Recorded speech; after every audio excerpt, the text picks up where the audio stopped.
السلام علیکم جی، میں ہوں ضیاء بلوچ اور آپ مجھے یوٹیوب چینل پر ملاحظہ فرما رہے ہیں۔ سید پرویز مشرف بھی آخر کار چل بسے، انا للہ و انا الیہ راجعون۔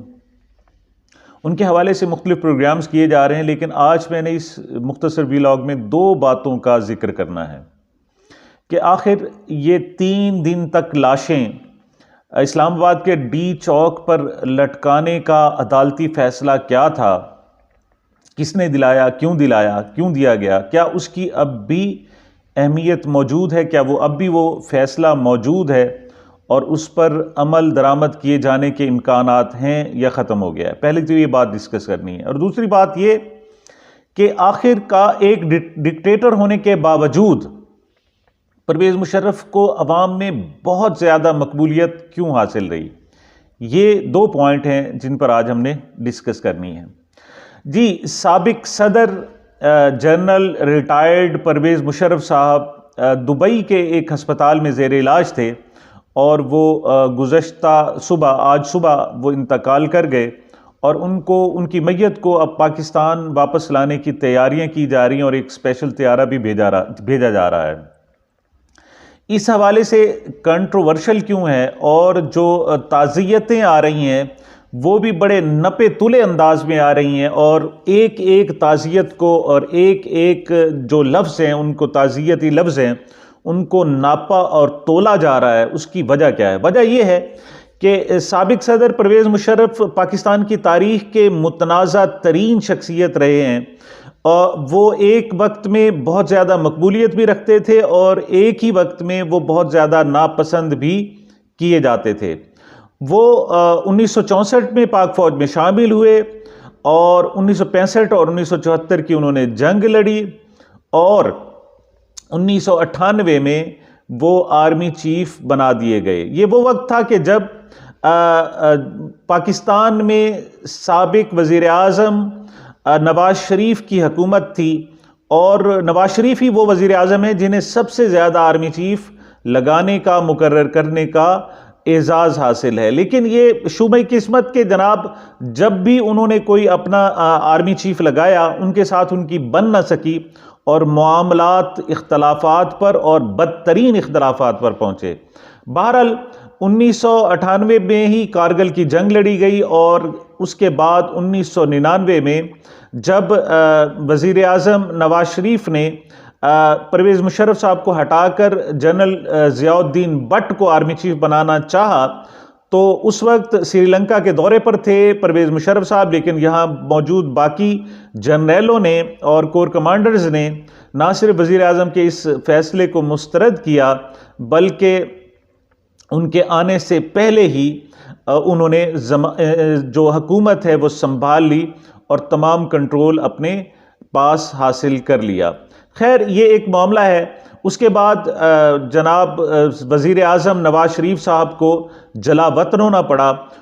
پرویز مشرف نے حکومت میں آ کر مارشل لاء، غیر اعلانیہ مارشل لاء لگایا، اور وہ حکومت کے چیف ایگزیکٹو بن گئے۔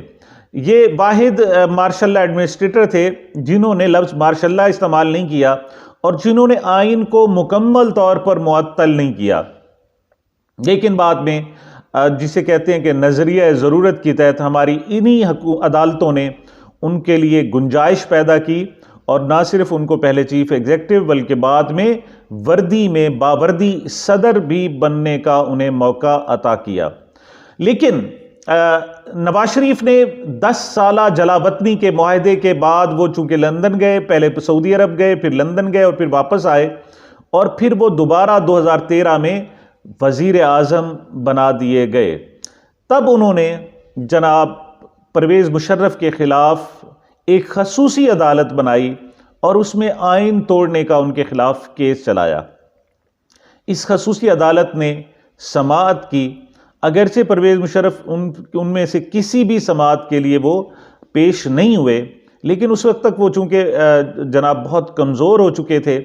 اور ان کی سیاسی حمایت بھی ختم ہو چکی تھی، تو اس پر انہیں خود ساختہ جلاوطنی اختیار کر کے لندن اور پھر بعد میں دبئی میں شفٹ ہونا پڑا۔ وہ قطر میں کچھ جناب جو ہمارے عرب جو ہے وہ سردار ہیں اور عرب حکمران ہیں، ان کے بھی وہ مہمان رہے، ان کے محلوں میں بھی رہے۔ بہرحال ان کو آخر ایک پراسرار بیماری نے آ گھیرا اور اس کے نتیجے میں ان کا گزشتہ روز انتقال ہوا ہے۔ ان کی بیماری کے حوالے سے بھی بہت ساری دلچسپ صورتحال تھی، وہ کسی اور نشست میں۔ تو اس خصوصی عدالت نے فیصلہ سنایا، جو نواز شریف کی بنائی ہوئی خصوصی عدالت تھی، اس نے ایک فیصلہ سنایا، اور یہ پاکستان کی تاریخ کا ایک عجیب ترین فیصلہ تھا۔ اس میں نہ صرف جناب پرویز مشرف صاحب کو پاکستان کا آئین توڑنے پر سزائے موت کی سزا سنائی اور ان کو پھانسی کا آرڈر دیا، بلکہ فیصلے میں لکھا کہ اگر پرویز مشرف مر بھی جائے تو اس کی لاش کو قبر سے نکالا جائے اور اسلام آباد کے ڈی چوک پر 3 دن کے لیے لٹکایا جائے۔ یہ پاکستان کا ہاریبل فیصلوں میں سے ایک ہاریبل فیصلہ تھا۔ صاف ظاہر ہے اس کی کیا آئینی اور قانونی حیثیت کیا ہوگی۔ یہ ایک ون مین ٹربیونل تھا جو خصوصی عدالت تھی، اس وقت کی حکومت نے بنائی تھی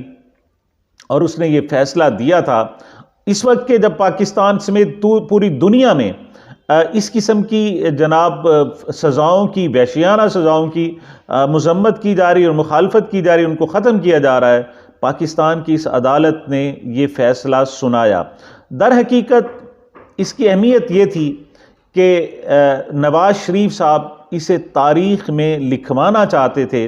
کہ وہ ملٹری ڈکٹیٹر کو اس قدر خوفناک سزا دینے کی بھی اہلیت رکھتے ہیں۔ یہ معاملہ بعد میں ہائی کورٹ میں گیا اور اس ہائی کورٹ نے اس خصوصی عدالت کا سرے سے وجود ہی ختم کر دیا۔ اب جب وہ عدالت ہی اللیگل ہو گئی اور غیر قانونی ہو گئی اور اس کی کوئی حیثیت نہیں رہی، تو صاف ظاہر ہے اس کے فیصلے کی بھی کوئی اہمیت نہیں ہوگی۔ لیکن نواز شریف کی حکومت نے تاریخ میں لکھوا دیا کہ وہ ایک ڈکٹیٹر جس نے آئین توڑا اور ان کی حکومت ختم کی، ان کے خلاف انہوں نے فیصلہ دلوایا اور اس طرح کا ایک تاریخی فیصلہ دلوایا۔ یہ تو صاف ظاہر اس کی اب کوئی اہمیت نہیں رہی۔ دوسرا سوال یہ ہے کہ آخر کیا وجہ ہے کہ پرویز مشرف ایک ڈکٹیٹر ہونے کے باوجود کہ اس نے آئین توڑا، اس نے حکومت توڑی، اس نے جناب ایک